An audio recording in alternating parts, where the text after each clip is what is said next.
welcome to the aggressive life. We got a good one coming today, and that is we're going to go back to something I did a couple years ago, which is something I'm very, very passionate about, which is marriages. Marriage is, of course, those of you who are younger have no idea. Actually, everybody knows what that is. Dirt, what is it? What's that from? Princess Bride. Heck yeah. Marriage, yes, marriage. Marriage is on the decline. People just aren't getting married anymore.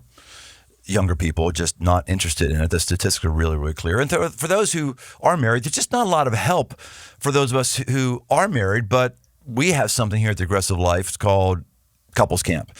We've been doing it for years. It's fantastic. And I want to give you a message that I gave a couple years ago. I'm not going to give you anything I gave this last year because we had Dave and Ann Wilson come in, former NFL player Dave Wilson and his wife who run a ministry for married couples. I'm not going to show anything or share anything from their talk this entire year. Why? Because I don't want you to ever think that you can just listen to something and not come to something.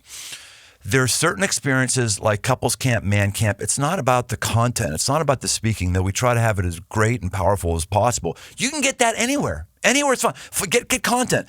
But when we have a camp experience, it's to get you around a campfire, to talk with people, to experience things, to get in the dirt, literally, to get dirt under your fingernails, to have a full, blue, true, experiential thing where you get to a new place.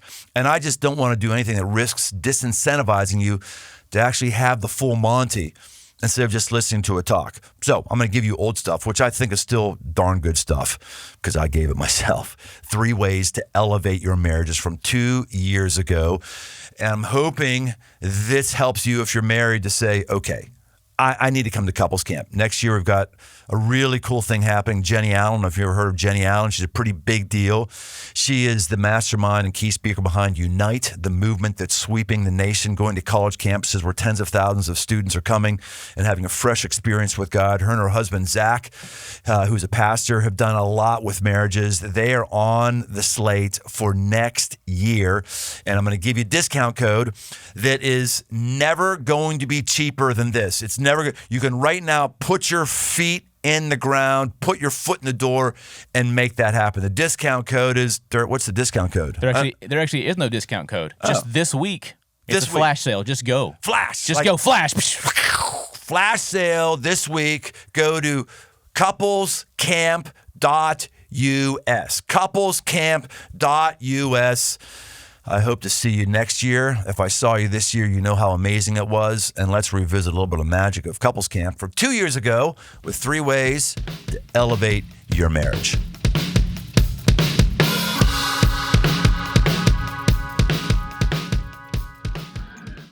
Revelation 21:15 says, "Behold, I'm making everything new." I love how camp is in spring times because only in the last month or so, new things is popping up, new greenery.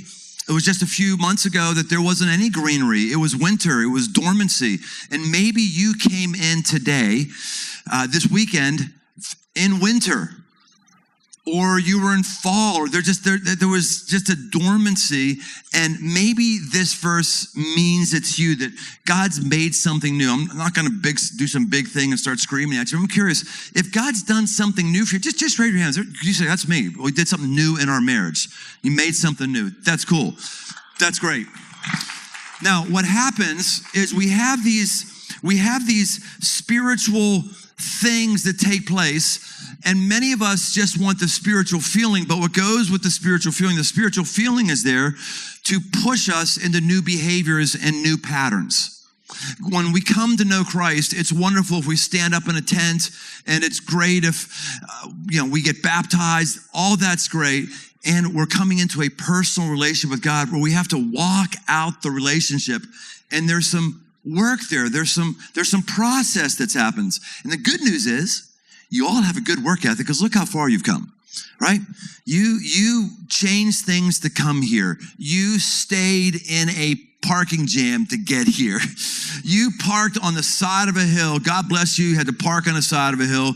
God bless others of you who thought card camping meant your tent could be 10 feet away from your tent or from your car.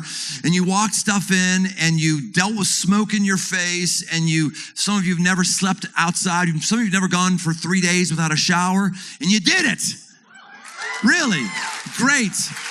Everybody in here has the work ethic necessary to take your marriage to the next level, or you wouldn't be here, or you would have figured out a way to get out. It's really good. Like, you're married to somebody who did the thing. It's really, really, really cool. This is important because the most important thing in marriage is work ethic. We're going to look at Isaac today for our remaining time. Abraham and Isaac. Abraham is the dream for the nation of Israel. He is the one that God says, through you, all people will be blessed. You're going to have inhabitants and descendants that outnumber the stars. And Abraham and Sarah, like, Abraham and Sarah are just going, I don't know how this is going to happen because, my wife's past menopause. And I'm kind of old, and plumbing's not working very well for me. And it was great, and that's why they named their son Laughter, which is Isaac. If you read the story real close, he laughs like, "You're kidding? Gonna have kids? Because I haven't had an erection like for a long time." This is in the Bible. I'm serious. I haven't had an erection for a long time, but when you read it together, that's exactly what's implied. She says, the way of women is ceased. This means she's past menopause. This can't happen. So when she hears, she derisively laughs like, yeah, right. Like that's going to happen. And they have their child, Isaac, and they name him Laughter to remind them of the goodness of God and also to remind themselves that don't ever think God can't do something. Don't ever laugh at the plans of God. Don't do that. Now it's a big deal. Isaac is getting of married age, and they've got to do the dream and the vision. He's the firstborn. They've got to replicate. They've got to have the descendants going.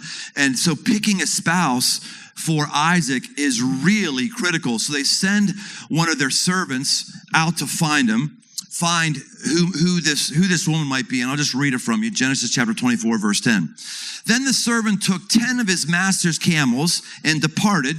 10, important to remember that, 10, and departed, taking all sorts of choice gifts from his master, and he rose and went to Mesopotamia to the city of Nahor, and he made the camels kneel down outside the city by the well of water at the time of evening, the time when women go out to draw water. So this is a pretty smart guy. He's going, my camels are going to need a drink. And when are all the women coming out? All the women are coming out when it's time to draw water. There was a very traditional male society way back when. And you might be in a traditional home where the man does the stereotypical things, the woman does the stereotypical things. That's kind of our home. I do the stereotypical things of mowing the lawn or figuring out if I'm going to pay somebody. I might do that. Figuring out who's going to do the car, research there. Lib does the tradition. I take out the garbage.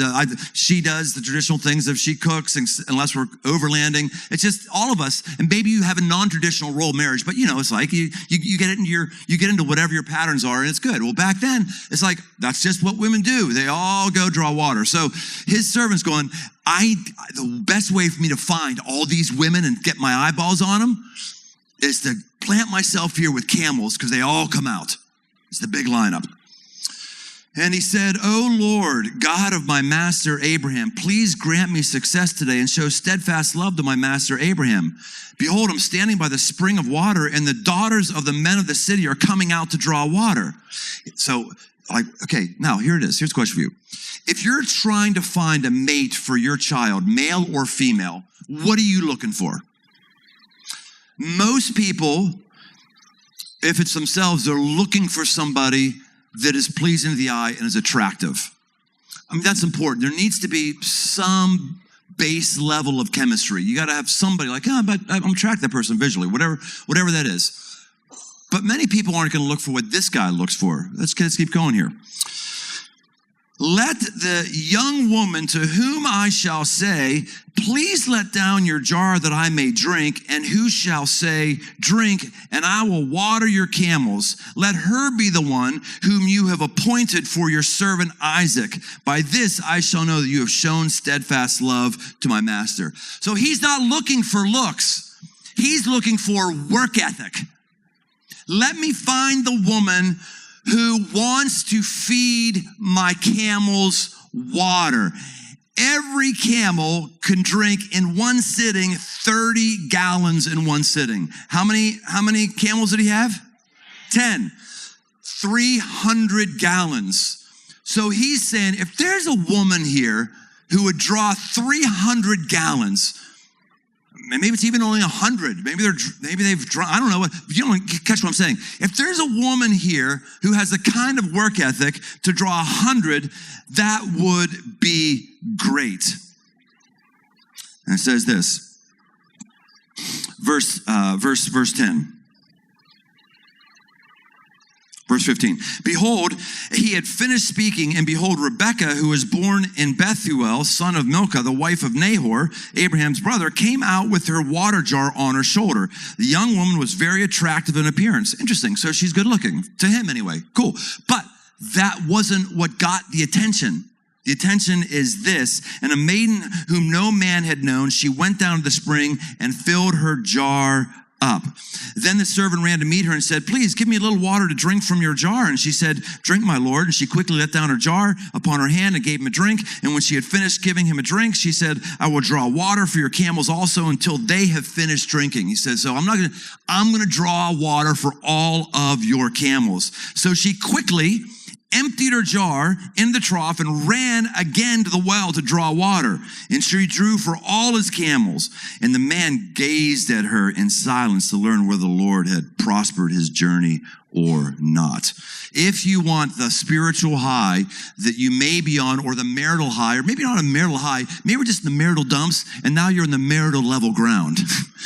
You know, I'm not assuming all of us had like some come to Jesus amazing moment, but if you have an elevated experience, we have to learn from Rebekah here. We have to learn from this young woman. 3 things. Number 1, a desire to serve. This goes across both genders. Do you have a desire to serve your wife? Do you have a desire to serve your husband? We've talked more about sex this couples camp than I think we ever have. It's sometimes funny, so it's an easy joke to make. But I think the reason why I've referred to it a number of times for myself is as part of my personal journey. I got sloppy. I didn't tell my story right yesterday. And I'm just interacting with more couples that a couple of them think of specifically like separate couples that haven't had sex for 3 and 4 years. And I'm not talking about people who are past 60. Things change, when you're past 60. You're just, it's just different. Not that important to me. As everyone, not everybody.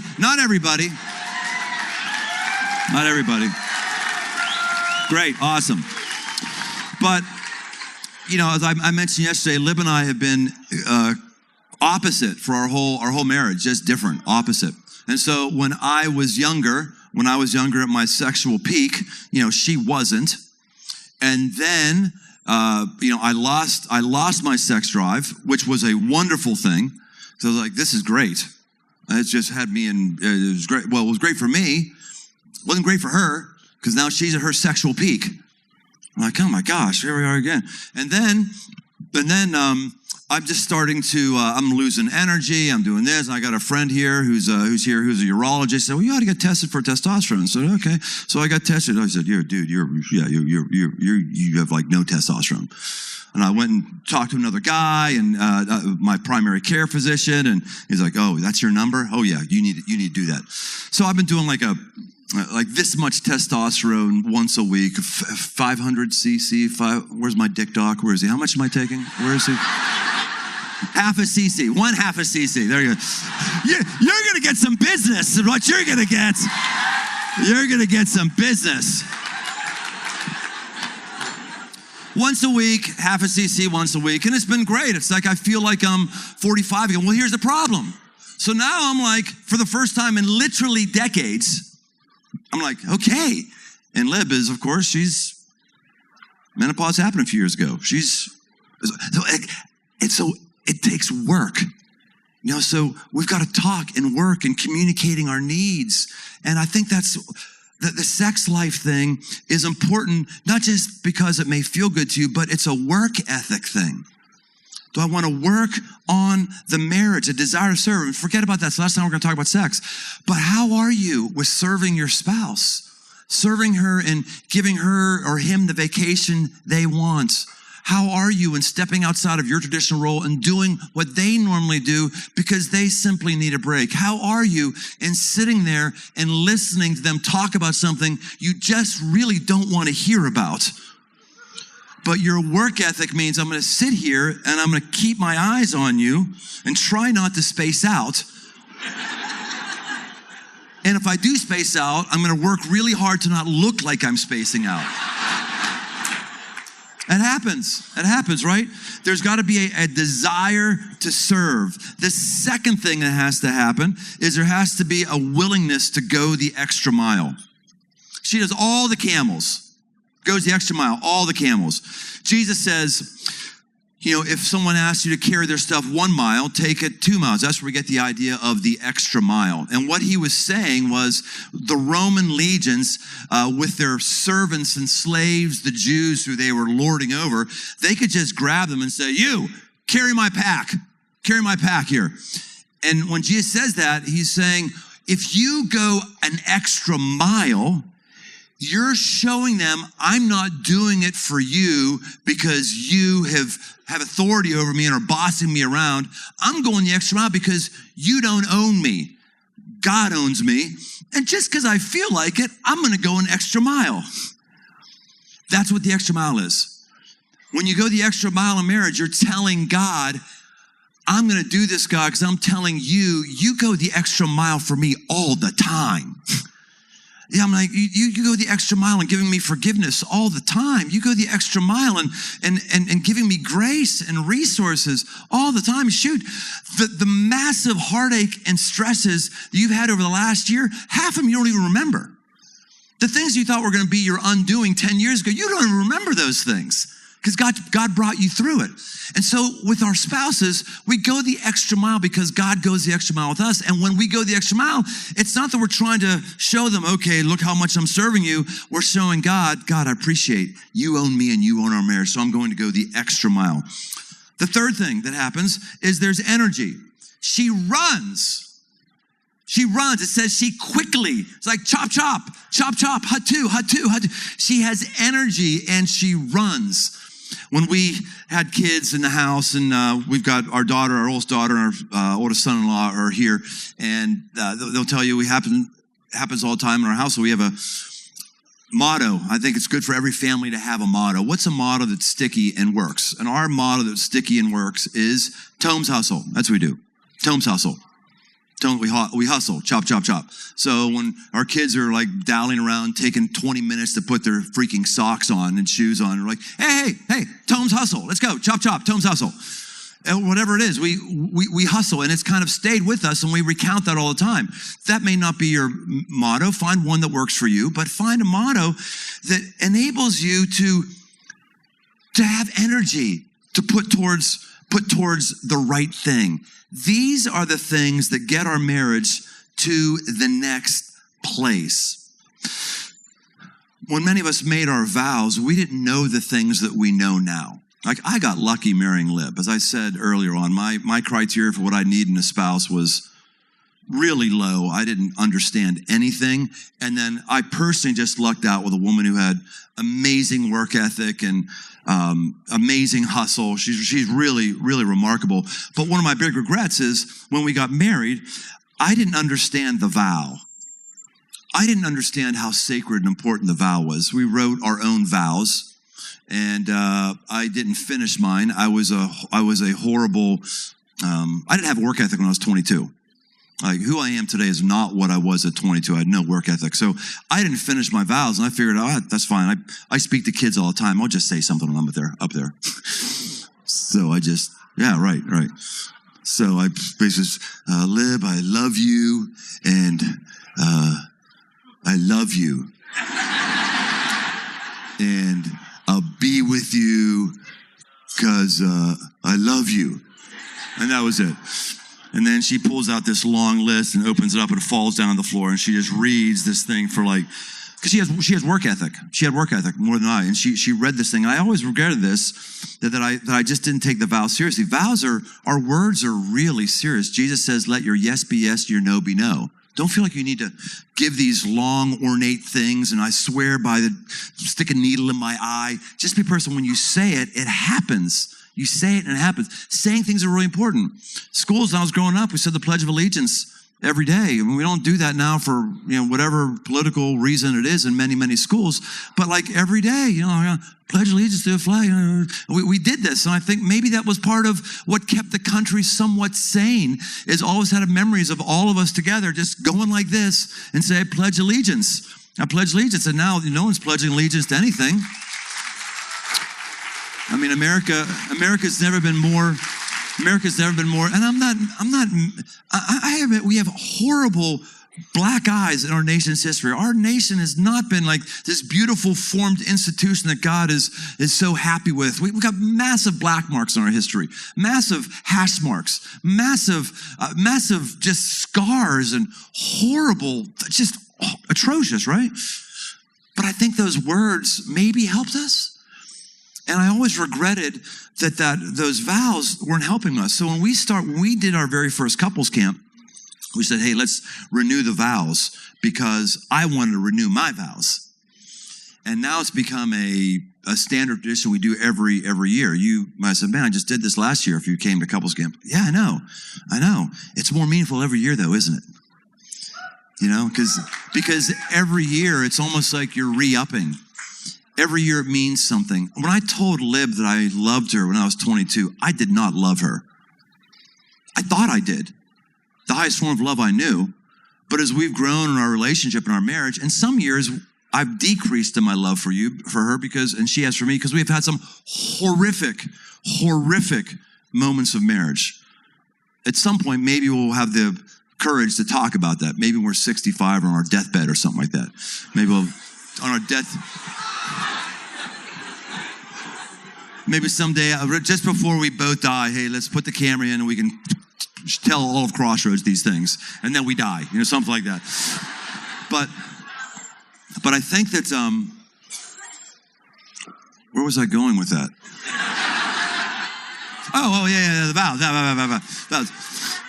But where the love gets to, you look back on the previous iteration and you go, that wasn't love. I thought it was love, but that wasn't love. Where we are right now, because it means more. We've been through more fires together. We've been more garbage together. And then a couple years later, you look back on where you were 2 years ago, you go, no, that wasn't love. I thought that wasn't. That was still ill-formed. We keep growing in our understanding of our relationship with each other, because all of us keep growing in our relationship with God. So all that to say, take out your rings. Go ahead and stand up. Lib, come on up, sweetie.